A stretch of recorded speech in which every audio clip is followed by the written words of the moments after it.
to school, get a job, work hard, pay taxes.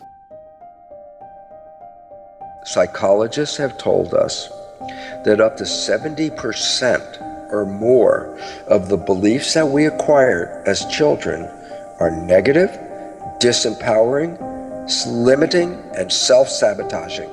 I say 70% of your program is from beliefs that undermine all your power.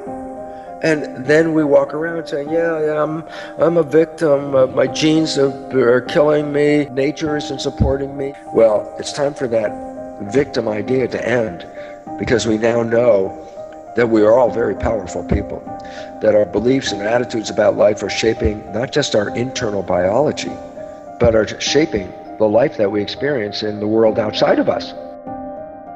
My wake-up came when I realized that I was struggling, I was homeless, I was poverty because of a belief system I had that I didn't know I had. Okay, let's stop there. Everybody that's struggling is going through a belief system. They are manifesting that struggle unconsciously. They're not doing it with intent. That's why I can't say that they're doing something that is shooting themselves in the foot, because they're not doing it with conscious intent. It's coming from their unconscious program. Bruce Lipton, he says poverty is passed on. It's taught in your families. And middle class is taught in families. And so the people right now who are sitting at home, who are struggling financially or worried about money or unhappy, they may be making a lot of money, but unhappy with what they're doing, it was probably taught to you. You know, your superego was taught, get a job, work hard, or you'll never be rich, or the rich are evil, or whatever. And until you change your mindset, Correct. Money won't help you, right? Correct. And we see that with people that win the lottery, people that make more money, they still have the same problems. Right. Because they have that poor man's soul. Correct. If you're poor, you'll always be poor. That's really hard for people to understand. Yeah, the money will disappear that fast. Just like most pro athletes, they make millions of dollars, and what 65% are bankrupt 5 years later, it's because they come from poor families. What is the one psychological test that correlates with success in life? And I found out that it's the marshmallow test. It's the test that has survived every challenge. You track students for 30 years in different countries, and you find that they are more successful, they have a lower divorce rate, higher income, higher status in society. So what is this marshmallow test? You get kids and ask them, do you want a marshmallow now, or 2 marshmallows a few hours from now? And the kids that want the marshmallow now tend to be those that want shortcuts, those that don't want to do the hard work. They want the quick kill. They grab that marshmallow. But the other ones say, no, wait a minute. If I wait 2 hours, I can get 2 marshmallows. I can hold out. There's a pot of gold waiting for me. They're not going to take the shortcut. Well, it turns out that if you do the same thing with poor children, and the same thing with middle-class children, it turns out that poor children will, in general, go for the quick kill, because they know that things disappear real fast. If there's money in the house, it's gone in the future. So they learn something.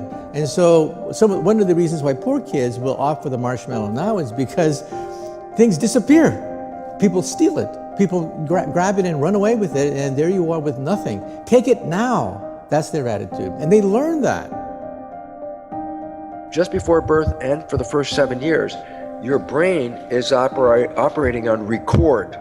It's recording behaviors. I go, recording whose behaviors? Your parents, your family, your community. And I said, why can't I make up my own behaviors? I go, because the conscious mind, the creative mind, doesn't kick in until about age 7. Before age 7, the mind is working at a different vibrational frequency called theta. Theta is imagination. So a child is in theta for the first 7 years, but theta is also hypnosis. And I said, why would nature do that? Why should it make my first 7 years programmable? And the answer is simple. How many rules do you have to learn to become a functional member of a family and a community? An infant needs to learn 100,000 facts. I go, how can you teach an infant 100,000 facts? How do you teach a 1-year-old a fact? If the brain is operating in theta, it just records like a video camera. The behaviors that are fundamentally in your subconscious mind, think about it. They're not your creation. The fundamental behaviors in your subconscious mind, how to respond to life and how to behave, came from observing other people. And all of a sudden I say, oh my God, then the programs in your subconscious mind do not necessarily match your wishes, your desires, what you want from life. They match the programs of other people. And therefore, when you're operating from the subconscious programs, you're not operating from what you want. You're operating from the behavior that you were downloaded with by observing other people. And that's why it's so difficult to get to your destination using the programs in your subconscious mind, because they weren't designed by you or for you. You have to really face the ruthless reality, the ruthless truth, that what you're getting in your life is a direct result of your beliefs. Your beliefs are controlling your thoughts are controlling your actions are controlling what the experience you're getting out in the real world. So back it all the way to the beliefs again. We got to find out what are the beliefs creating the reality you have, change those beliefs. You're going to have different thoughts, you're going to have different actions, you're going to have different results. It's going to be this domino effect. But it's got to start, not with the actions out here. It is one way to begin it, but I find it easier, more efficient and effective to come all the way back and start there. These people don't believe it'll work for them. These people that are struggling don't believe, first of all, they don't believe the information works at all. They just think it works for other people. I remember talking to a friend about affirmations, and she said, I tried affirmations. Affirmations don't work for me.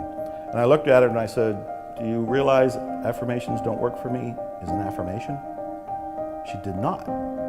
And that is what's going on with people, is that they're telling themselves things that they don't realize is programming them for the very lack they're experiencing. Psychologists will tell us 70% or more of the thoughts that we have are negative and disempowering and self-sabotaging because they come from the programs that we got from other people. So it basically says, the moment you are thinking, the behaviors that are running you are no longer yours, they're other people's behaviors, and they don't support who you are. Here's the simplest conclusion. I rewrite all the negative beliefs that have taken me away from my goal, my destination, my wishes. I rewrite all the negative ones, and I put in positive ones. Put yourself into a state of hypnosis, which is a low brain frequency, like a low alpha vibration or theta vibration. That operational state of the brain at that low vibration, theta or low alpha, is the functional equivalent of hypnosis. This is where your brain was for the first 7 years. That's how you downloaded all the fundamental knowledge that you're living by. In the first 7 years, your brain was recording on all of the time, recording everybody's behavior and putting those programs into your system. You say, well, how do I do that? So just to help you out, theta is a low vibrational state. It's lower than consciousness and brain function. So here's the interesting story. When you're alert and awake during the day and operating from consciousness, your brain is operating at a high vibration. When you go to bed at night, it drops to the lowest vibration called delta. That's called sleep. But guess what? As you pass from the high vibration of being awake during the day to go into the low vibration of fall asleep at night, by definition, you pass through theta. Theta is just the part where the conscious mind is slipping off into sleep. So I go, oh, so there's a period of time just as you're falling asleep where your brain is naturally in theta. I go, yeah, guess what? Put a pair of earphones on as you're going to bed. Play a recording that has the beliefs that you want. I say, why is this relevant? Because just as you're going to sleep and your mind is dropping out of the higher vibration of consciousness and going toward delta, you enter into theta. And if you have earphones on and you're playing a tape as you're going to sleep, your conscious mind doesn't hear the tape. It's your subconscious mind. It's hypnosis. So you can create self-hypnosis every night by putting on a tape with a new belief or program that you want and play it every night and repeat that, and that will do it.